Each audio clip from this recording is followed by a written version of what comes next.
अरविंद केजरीवाल साहब से मुलाकात हुई और शिवसेना उद्धव बालासाहेब ठाकरे पार्टी के जो मन है, जो दिल में है, वो साफ बात है कि सरकारें आते जाती रहती है, फिर आएगी, लेकिन रिश्ता तो ऐसे ही चलता रहेगा। और यही कहने हम आए थे।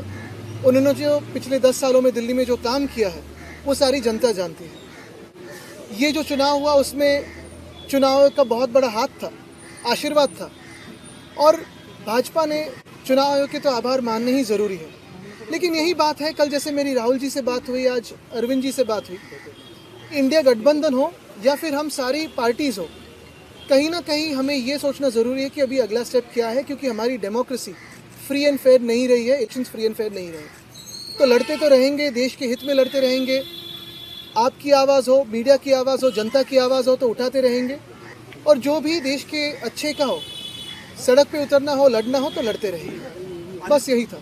लेकिन आपको नहीं लगता जो आपस कन्फ्लिक्ट था उसका नुकसान भी जो है हुआ है, और दोनों ही पक्षों की तरफ देखिए, काफ़ी सारी इसकी एनालिसिस हो सकती है, होगी भी, दोनों पार्टी अपनी अपनी एनालिसिस रखेगी, लेकिन हमारी तरफ से जो रिश्ता है वो रहेगा, जो दोस्ती है वो तो रहेगी।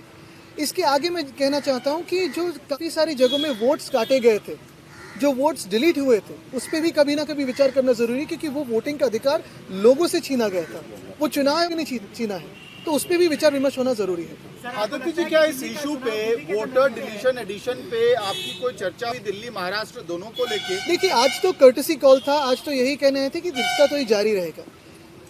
जाहिर सी बात है, स्वाभाविक है कि जब हम मिलते हैं तो इस बातों पे चर्चा होती है। इसके पहले भी फ़ोन पे भी हुई थी, अभी जो फ़ोन टैपिंग करते हैं वो तो सुनते ही होंगे, तो उनको पता भी होगा कि हम शायद क्या बात कर रहे हैं। लेकिन हमने ये भी कहा है कि इस पर स्टडी करके जो हम प्रश्न चिन्ह उठा रहे हैं, जैसे महाराष्ट्र में 47 लाख वोटर्स कहाँ से बढ़े हैं, 76 लाख वोट्स आखिरी समय के बाद किसने वोटिंग किया है, इसके कोई वीडियो फुटेज है क्या, टोकन्स है क्या? चुनाव आयोग इस पर बात करने के लिए बिल्कुल तैयार नहीं है। और ये सारी बातें अगर देखें तो हरियाणा हो, उड़ीसा हो, दिल्ली हो, मध्य प्रदेश हो, महाराष्ट्र हो, सारी जगह कॉमन है, ये एक पैटर्न दिखने लगा है। तो हमारे देश में आज फ्री फेयर इलेक्शंस होते नहीं है, इसी का ये सबूत है। सर, कैसे टैकल करेंगे इस सिचुएशन को? अगर आप आरोप इलेक्शन कमीशन पे लगा रहे हैं तो फिर टैकल कैसे करेंगे, क्योंकि वही मेन बॉडी है। तो टैकल करने के लिए तो हम साथ में हैं और लड़ेंगे, क्योंकि ये देश हित की बात है।